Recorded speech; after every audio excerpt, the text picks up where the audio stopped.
নিরামিষের দিনে ওই এক চিন্তা, এমন কি রান্না করব যাতে সবাই হাসি মুখে খেয়ে নেবে। বিশেষ করে যেসব বাড়িতে নিরামিষ একেবারেই পছন্দ হয় না, তাদের বাড়িতে কিন্তু খুবই চিন্তার বিষয়। আর চিন্তা করতে হবে না, চিচিঙ্গাটা এইভাবে বানান, দেখবেন ভাত রুটি দুটোর সাথেই জমে গেছে। হ্যালো বন্ধুরা, আশা করি সকালে ভালো আছেন। ফুটন্ত গরম জলে টমেটো দিয়ে দিন। টমেটোগুলো অবশ্যই মাথাটা একটু কেটে দেবেন, মানে কাট লাগিয়ে দেবেন। আর দিয়ে দিন হাফ বাটি মতন বাদাম, এই 4 টেবিল চামচ মতো বাদাম দিয়ে দিন। দেখুন, অসাধারণ টেস্টি একটা রেসিপি তৈরি হয়ে যাবে। সামান্য এই উপকরণ দিয়ে এত অসাধারণ টেস্টি রেসিপি হতে পারে আপনারা কল্পনাও করতে পারবেন না। আমি এটা ঢাকা দিয়ে দিলাম মিনিট 2-3 জন্যে। হাই ফ্লেমেই রেখেছি। দেখুন, বোঝাই যাচ্ছে টমেটোটা বেশ নরম হয়ে গেছে আর বাদামগুলোও বেশ নরম হয়ে গেছে। একটু নাড়াচাড়া করে দিলাম। এবার গ্যাসের ফ্লেমটা অফ করে এটাকে আমি সরিয়ে নিচ্ছি।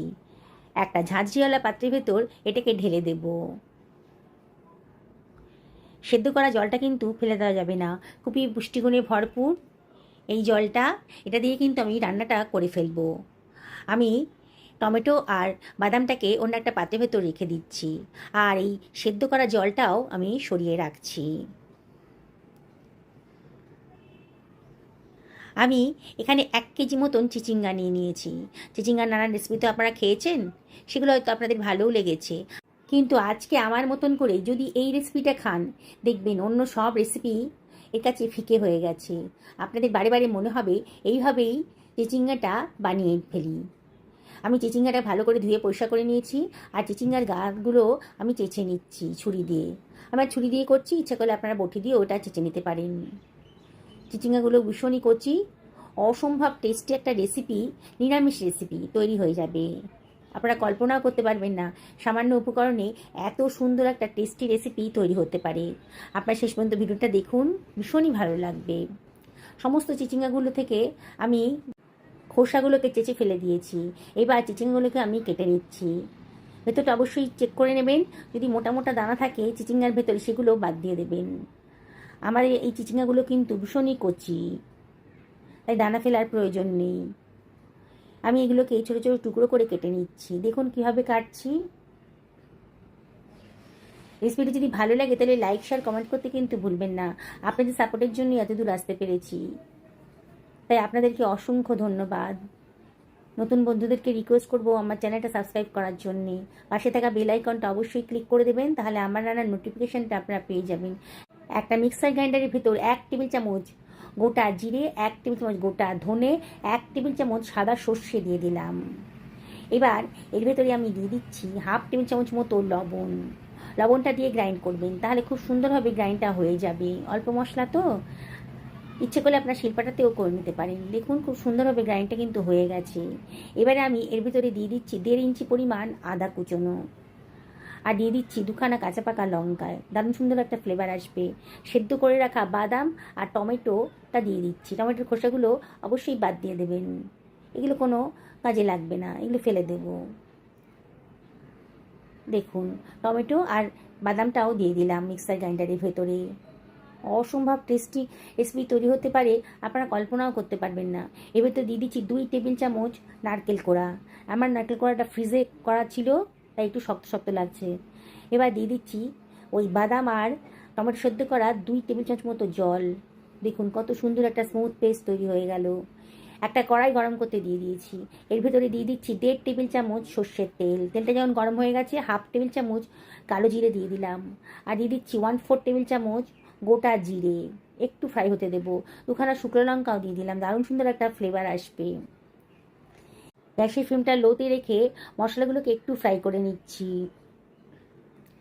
সুন্দর একটা গন্ধ বেরোতে শুরু করেছি যখন, তখন আমি কেটে রাখা চিচিঙ্গাগুলো এর ভেতরে দিয়ে দিচ্ছি। পুরো চিচিঙ্গাটাই এর ভেতরে দিয়ে দিচ্ছি।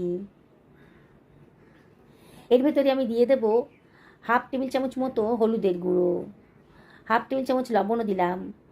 আগে মশলা গ্রাইন্ড করার সময় কিন্তু বেশ খানিকটা লবণ দিয়েছিলাম, তাই লবণের পরিমাণটা একটু অল্পই দিলাম। পরে যদি প্রয়োজন হয় তাহলে দিয়ে নেব। সেই ফ্লেমটা হাইতে রেখে একটু সবজিগুলোকে কষিয়ে নিচ্ছি। অনবরত কিন্তু নাড়তে হবে।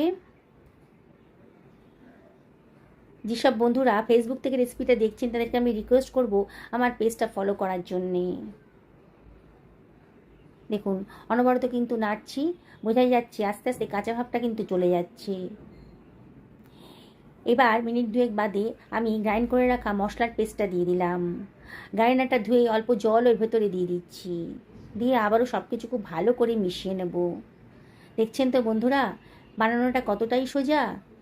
একবার যদি বানিয়ে খান না, বারে বারে কিন্তু চিচিঙ্গার এই রেসিপিটা আপনাদের বানিয়ে খেতে ইচ্ছে করবে। যে কোনো নিরামিষের দিনেই কিন্তু এটা আপনারা বানিয়ে ফেলতে পারেন, লুচি, রুটি, পরোটা, ভাত যার সাথেই খান না কেন, অসম্ভব টেস্টি। দেখুন সব কিছু খুব ভালো করে মিশিয়ে নিচ্ছি। আমি হাফ টেবিল চামচ মতো কাশ্মীরি লঙ্কার গুঁড়ো দিলাম। এই রান্নাটা খুব একটা ঝাল ঝাল হবে না, একটু মিষ্টি মিষ্টি হবে, তাই 1 টেবিল চামচ মতো চিনিও দিয়ে দিলাম। তবে চিনিটা অপশনাল, পছন্দ না হলে বাদ দিয়ে দেবেন, তবে দিলে পরে কিন্তু রান্নার টেস্টটা খুব সুন্দর আসে। নিরামিষ রান্না খুব একটা ঝাল ভালো লাগে না। দেখুন সব কিছু আবারও খুব ভালো করে মিশিয়ে নিয়েছি। এবার ঢাকা দিয়ে 4 থেকে 5 মিনিট হাই ফ্লেমে রান্না করে নেব। 4 মিনিট বাদে আবারও সব কিছু খুব ভালো করে মিশিয়ে নিচ্ছি। আমি এর ভিতরে দিয়ে দিচ্ছি জল। আমার টমেটো আর বাদাম সেদ্ধ করা যে জলটা ছিল সেটা আমি পুরোটাই দিয়ে দিচ্ছি, দিয়ে আবারও সব কিছু খুব ভালো করে মিশিয়ে নেব। একবার যদি এইভাবে বানিয়ে খান না, এর স্বাদ কিন্তু ভুলতে পারবেন না। ঘরে থাকা সামান্য উপকরণেই কিন্তু রেসিপিটা তৈরি হয়ে যাবে। এবার ঢাকা দিয়ে মিনিট 7 এটা আমি লো ফ্লেমে রান্না করে নেব। 7 মিনিট বাদে দেখুন, দেখেই মনে হচ্ছে চিচিঙ্গাগুলো অনেকটাই নরম হয়ে গেছে। তাও একটু চেক করে দেখুন, একেবারে নরম হয়ে গেছে কিন্তু গলে যায়নি। আবার একটু নাড়াচাড়া করে দিচ্ছি। এবারে আমি এর ভেতরে দিয়ে দিচ্ছি কতগুলো কিশমিশের দানা। নিরামিষ রান্না কিশমিশের দানা পড়লে খেতে ভালো লাগবে। হাফ টেবিল চামচ মতো গরম মশলার গুঁড়োও দিয়ে দিলাম, হাফ টেবিল চামচ মতো গোলমরিচের গুঁড়োও দিলাম, আর দিয়ে দিচ্ছি খানিকটা কসুরি মেথি হাতে ডলে দিয়ে দিলাম। এবারে সব কিছু ভালো করে মিশিয়ে নেব। তার আগে আমি এর ভেতর দিয়ে দিচ্ছি 1 টেবিল চামচ মতো গাওয়া ঘি। নিরামিষ রান্নায় একটু ঘি পড়লে পরে খুব সুন্দর একটা টেস্ট আসে। পছন্দ যদি হয় তাহলে দেবেন, নাহলে বাদ দিয়ে দেবেন। আবারও সব কিছু খুব ভালো করে মিশিয়ে নিচ্ছি। দারুণ সুন্দর একটা গন্ধ বেরিয়ে গেছে। যারা নিরামিষ খেতে একেবারেই পছন্দ করেন না তাদেরকে এই রেসিপিটা একবার দিয়ে দেখুন। গ্যারেন্টি দিয়ে বলছি, ননভেজ ছেড়ে তারা কিন্তু এই রেসিপিটা বারে বারে খেতে চাইবেন। আবারও ঢাকা দিয়ে মিনিট 2 লো ফ্লেমে রান্না করে নেব। 2 মিনিট বাদে গ্যাসের ফ্লেমটা অফ করে দিয়েছি। দেখুন কত সুন্দর একটা রেসিপি আজকে তৈরি হয়ে গেল, যেমন টেস্টি সেরকমই হেলদি। আমি একটা সার্ভিং প্লেটে এটাকে সার্ভ করে দিচ্ছি। দেখছেন তো বন্ধুরা বানানোটা কতটাই সোজা, বিগিনার্সরাও একবার দেখলে পারি বানিয়ে ফেলতে পারবেন। এবার উপর থেকে দিয়ে দিচ্ছি খানিকটা ধনেপাতা কুচি। অসম্ভব সুন্দর টেস্টি রেসিপি তৈরি হয়ে গেল। আমি আপনাদেরকে আবারও রিকোয়েস্ট করব, নিরামিষের দিনে একদিন এই রেসিপিটা বানিয়ে ফেলুন, পরিবারের সকলকে খাওয়ান, নিজেও খান। এই কিশমিশগুলো যখন খাওয়ার সময় মুখে পড়বে না, অসম্ভব ভালো লাগবে। সুস্থ থাকুন, ভালো থাকুন, নমস্কার।